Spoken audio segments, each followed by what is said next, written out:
Praise the lord. ప్రభు యేసుక్రీస్తు నామములో ఈ కార్యక్రమాలు వీక్షిస్తున్న మీ అందరికీ హృదయపూర్వకమైన వందనాలు తెలియజేస్తున్నాం. పరిశుద్ధ గ్రంథములో నుండి 61వ అధ్యాయం యెషయా గ్రంథం 4వ వచనం. చాలా కాలము క్రిందట నుండి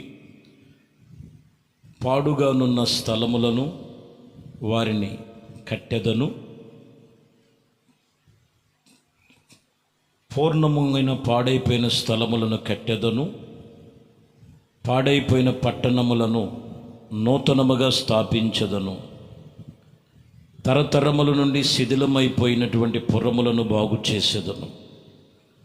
ఈ వాక్యములో ఆత్మ సంబంధమైన విషయాలను గురించి మాట్లాడుతూ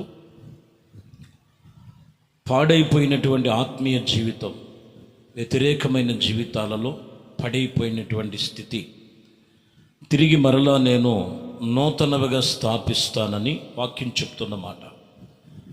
ఏ విషయంలో పాడైపోయి ఏ విషయంలో శిథిలమైపోయినటువంటి స్థితి ఉన్నదో ఒకసారి మనము చాలా జాగ్రత్తగా గమనించాలి.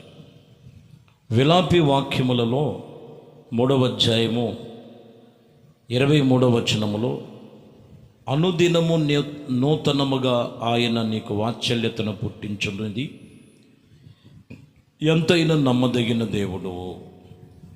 అనుదినము నూతనముగా ఆయన వాత్సల్యతను పుట్టించుచున్నది, నీవు ఎంతైనా నమ్మదగిన దేవుడవు. ఆయన అనుదినము నూతన వాత్సల్యతను పుట్టించువాడు. అయితే ఆత్మ సంబంధమైన విషయాలలో ఈరోజు ఏ విషయములు పాడైపోయి ఉన్నది, ఏ విషయం శిథిలమైపోయి ఉన్నది, ఏ విషయం బలహీనమైపోయి ఉన్నదో ఆయన నూతనపరచగలిగిన దేవుడు. నూతనమైన కృపలు స్థిరపరుస్తాడు ఆయన.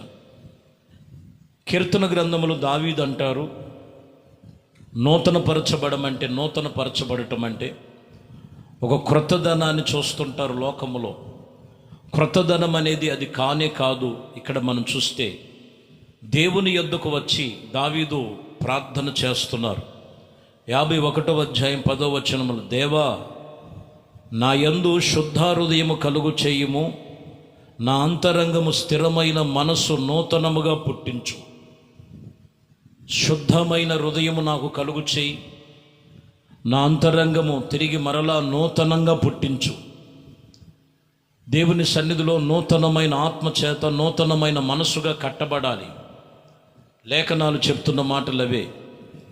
చాలామంది దేవుని సన్నిధికి వస్తుంటారు, తిరిగి మరలా ఆ పాత జీవితం, రోత జీవితం, ఇంకా బలహీనతలు పెట్టుకొని ప్రభు సన్నిధిలో నేను బాగానే ఉన్నానులే, బాగానే వెళ్తున్నాను, వస్తున్నాను, భక్తి చేస్తున్నాను అంటే కుదరదు.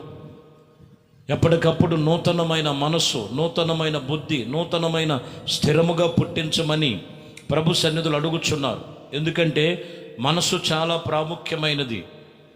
మనిషి జీవితంలో మనసు చాలా ప్రాముఖ్యమైనది. అందుకే మారిన మనస్సు గలవారై దేవుని యందు మీరు నిలవబడిన వారుగా ఉండాలని వాక్యం చెప్తున్నమాట. దైవజనుడు పౌలు సంఘానికి చెప్తున్నారు. రోమేలుకు రాసిన పత్రికలో మనం చదువుతాం, 1వ అధ్యాయం 28వ వచనములో, మరియు వారు తమ మనస్సులో దేవునికి చోటు నొల్లకపోయిరి, చోటు ఇయ్యలేకపోయారంట. కనుక చెయ్యరాని కార్యములు చేయుటకు దేవుడు భ్రష్టత్వమనే మనసునకు వారిని అప్పగించారు. దేవునికి వారు మనస్సు ఇవ్వనొల్లకపోయిరి.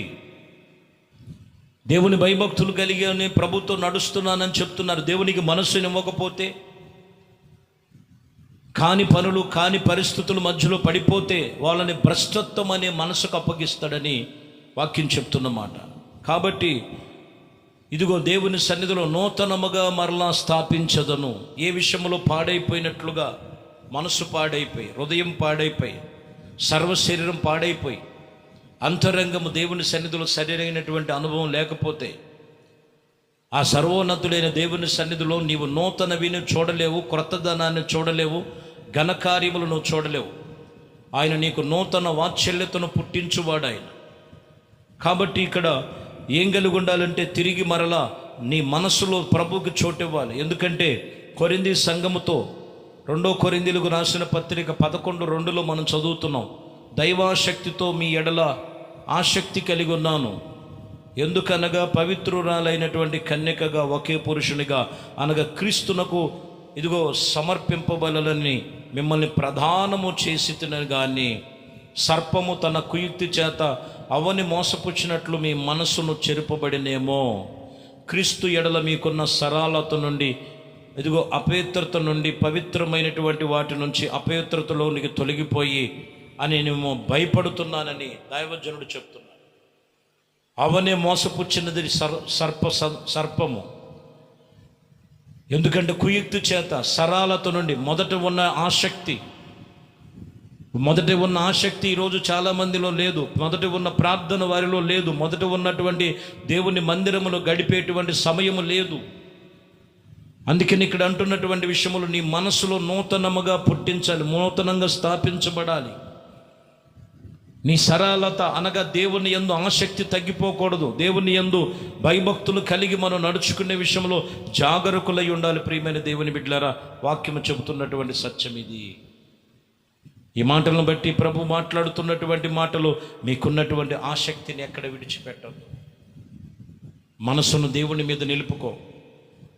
పేతురు రాసిన మొదటి పత్రికలో 1వ అధ్యాయం 13వ వచనంలో, కాబట్టి మనసు అనే నడుమును కట్టుకొని నిబ్బరమైనటువంటి బుద్ధి గలవారైతే క్రీస్తు యేసు ప్రత్యక్షమైనప్పుడు మీకు తేబడిన కృపా విషయములో సంపూర్ణమైన నిరీక్షణ కలిగి ఉండండి. సంపూర్ణతమైనటువంటి దేవుడి నిరీక్షణ. నీ మనసు అనేటువంటి నడుము కట్టుకో. నీ మనసు అనే నడుము కట్టుకోమని చెప్తున్నారు. అప్పుడు దేవుని యొక్క సరళత నుంచి దేవుడు సన్నిధిని ఎక్కడ తోసివేయబడవని వాక్యం చెప్తున్నమాట. కాబట్టి ప్రియమైన దేవుని బిడ్డలారా, లేఖనాలు తెలియజేస్తున్నటువంటి రీతిని ప్రకారముగా ఈరోజు లేఖనములు చెప్పిన ప్రకారము శిథిలమైపోయిన జీవితం, శిథిలమైపోయిన పరిస్థితులు కారణం ఏంటంటే మనసు సరిగా లేక, మనసు దేవునికి ఇవ్వక, మనసులో దేవుని సన్నిధిలో సరిగా వాక్యానికి అనుసరించి కట్టుకోక, ఆత్మ సంబంధముగా నడుచుకోక, ఆత్మ సంబంధమైన వారుగా గడపక, వాక్యం చెప్తున్న మాట నానా విధమైనటువంటి పరిస్థితుల మధ్యలో పాడైపోతుంటారు. కాబట్టి వాక్యం చెప్తున్న మాట నూతనముగా నువ్వు స్థాపించబడాలి, నూతన కార్యాలు పొందుకోవాలి, నూతన కృపలు స్థిరపరచబడినట్లుగా ఏ విషయములు శిథిలమైపోయి పాడైపోయి ఇదిగో కృంగిపోయినటువంటి ప్రతి విషయంలో ప్రభు అంటున్నారు, తిరిగి నేను మరలా నూతనంగా స్థాపిస్తాను. నీ ఆత్మీయ జీవితం నూతనంగా స్థాపించటానికి ఈ వాక్యమును బట్టి నీవు నీ కుటుంబము దేవునికి చోటివ్వు, దేవుని సన్నిధిలో నీ మనసులో చోటివ్వు. వ్యర్థమైన వాటికి కాదు నువ్వు చోటిచ్చేది, దేవుని యందు నీ మనసును చోటిచ్చి ఇదిగో నీ నడుమనే మనసును కట్టుకొని నిబ్బరమైన బుద్ధి కలిగి వాక్యానుసారంగా నీకున్న పవిత్రతను, ఆసక్తిని, భయభక్తులను కాపాడుకునే విషయంలో జాగరూకులుగా ఉన్నట్లయితే దేవుడు అన్ని విషయంలో దేవుడు మిమ్మల్ని కాపాడి ఆయన కృపలో రక్షించునుగాక. ప్రార్థన. మహాపరిశుద్ధుడా, ప్రేమ కలిగిన తండ్రి, దయగలిగిన మా ప్రభువా, మీ శ్రేష్టమైనది పరిశుద్ధ నామమును బట్టి మీ వందనాలు, స్తుతులు, స్తోత్రాలు.